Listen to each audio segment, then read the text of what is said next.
Hello everyone, my name is Zaid Attar. We are from BBA First. Our topic is public expectations from politicians. We are introducing our group. My name is Arif Salim Pakhali. My name is Mohin Rai Jugare. My name is Rehan Mainuddin Tamboli. My name is Aman Ali Ghost Baldar. My name is Vedant Patil. I am introducing our topic. Politicians promise development, jobs, and better lives. But what do people really expect from them? And how do politicians respond? We meeting corporates Abhijit Bhosle, Harshvardhan Patil, and Bilkis Bujuk. Let's find out what they respond and say us.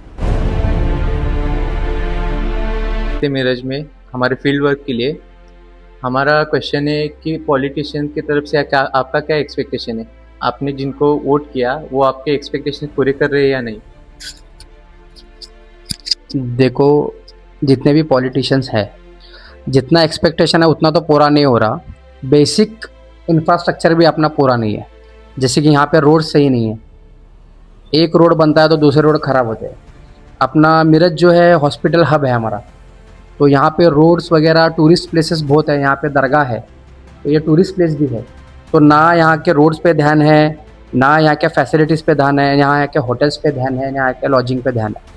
क्योंकि अगर tourist place है तो यहाँ पे बहुत सारी चीज़ें हम कर सकते हैं। दूसरी बात रही बात तुम्हारे, ना यहाँ पे प्लेग्राउंड्स अच्छे हैं, ना बच्चों को खेलने के लिए पार्क्स हैं। सबसे बड़ी एमआईडीसी और सबसे पुरानी एमआईडीसी सांगली की है, लेकिन उसके अंदर कोई डेवलपमेंट नहीं। बड़ी बड़ी कंपनीज आगे इन्वेस्टमेंट कर नहीं रहे। क्यों नहीं कर रहे? पॉलिटिशियंस को सोचना ज़रूरी है। तो ऐसे बहुत सारे प्रॉब्लम्स है। जितना एक्सपेक्टेशन है उतना 10% भी पूरा नहीं हो रहा है। होप सो कोई आगे नई गवर्नमेंट आए तो वो कर ले।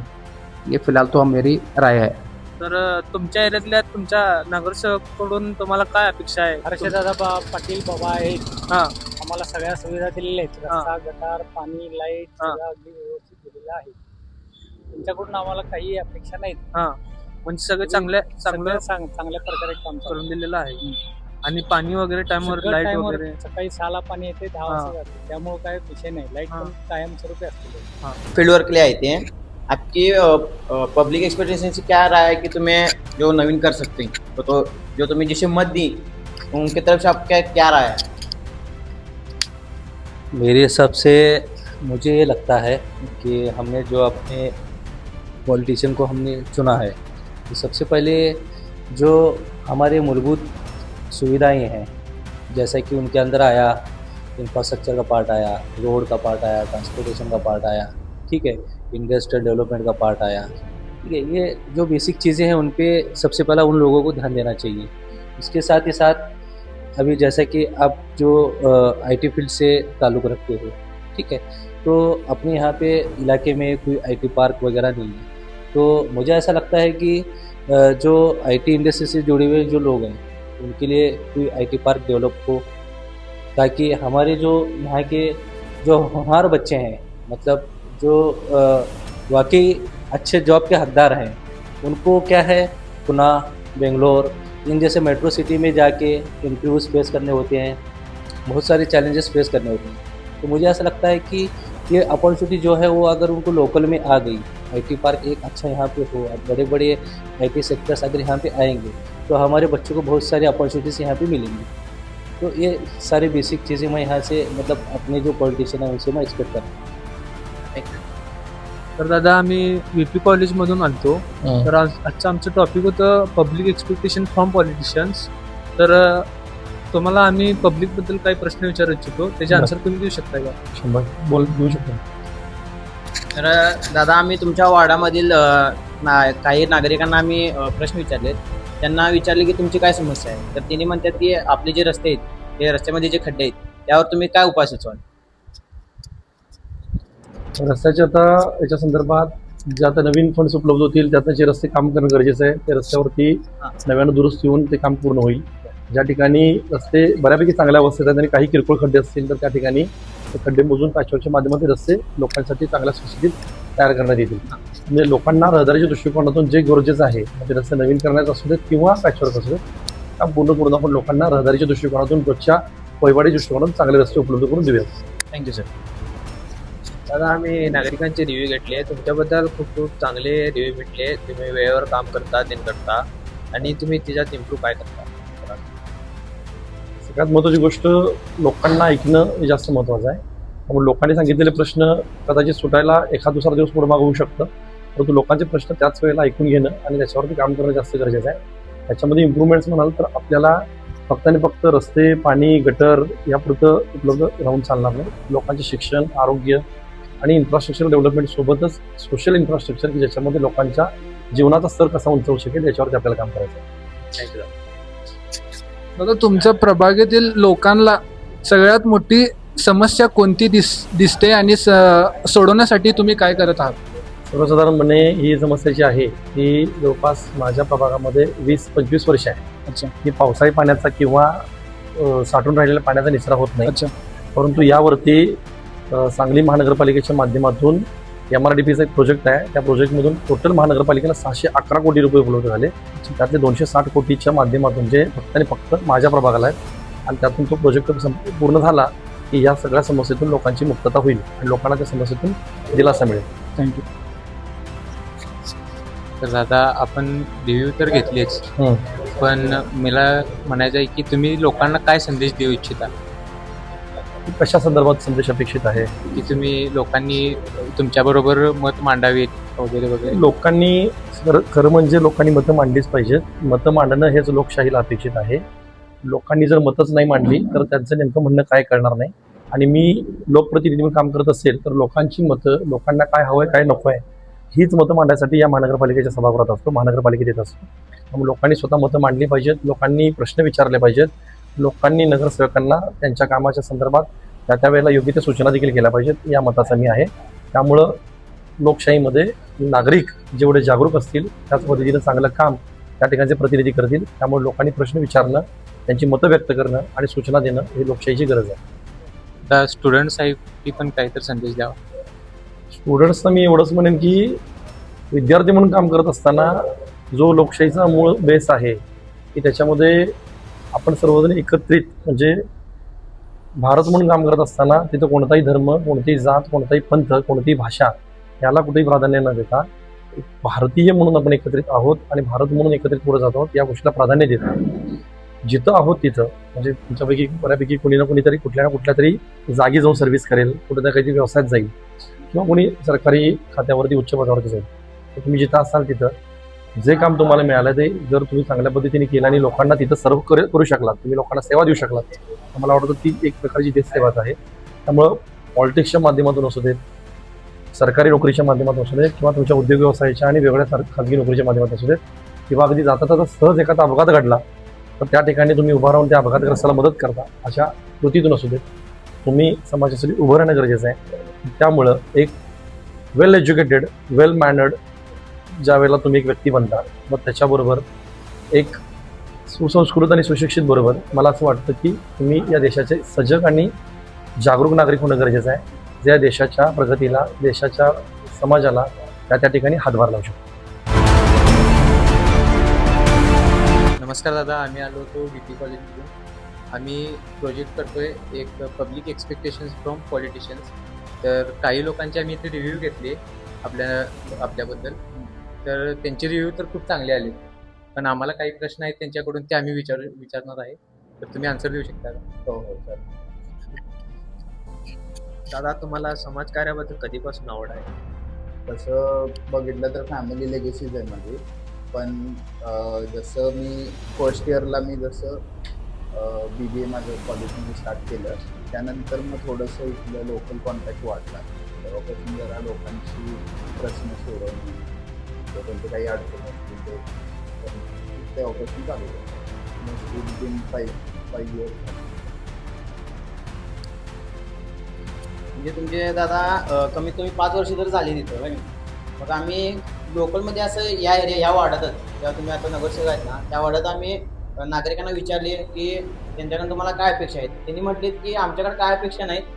तिने म्हटलीत अपेक्षापेक्षा त्यांनी जास्त आम्हाला काम तुम्ही करून दिला. मग तुम्हाला याबद्दल काय बोला?